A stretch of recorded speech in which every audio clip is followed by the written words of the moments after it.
எதுக்காக இந்த வீடியோன்னு பார்த்தீங்கன்னா, ஒண்ணும் இல்ல. இந்த லவ் பண்ணி பொண்ணு வீட்டுக்கே தெரியாம பொண்ண வீட்டுக்கு கொண்டுட்டு போறீங்க பார்த்தீங்களா? அவங்களுக்கு தான் இந்த வீடியோ. பிரச்சனை நடக்கிறப்ப, உங்க பொண்ணுக்காக நீங்க எதுவுமே செய்ய வேணாங்க. உங்க பொண்ணு மட்டும் கட்டின புடவையோட எல்லாம் இத சொல்லிடுறீங்க. கட்டின புடவையோட உங்க பொண்ணு மட்டும் வந்தா போதுங்க. உங்க பொண்ண ராணி மாரி வச்சு தாங்குவீங்கன்னு சொல்லிடுறீங்க. 2 மாசம் நல்லா ராணி, மகாராணி மாரி தான் வச்சு தாங்குறீங்க.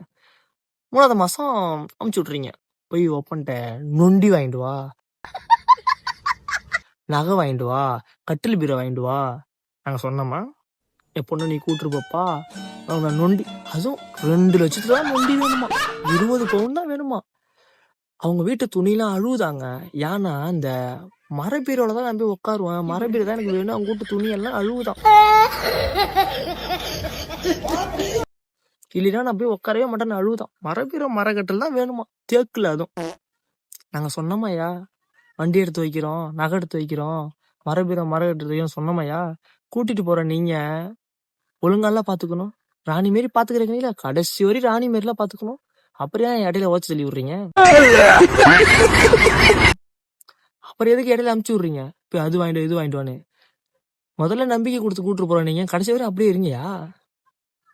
என்ன பண்றது? யாருக்கு புரியும்? அவங்களுக்கு புரியும் இந்த வீடியோ.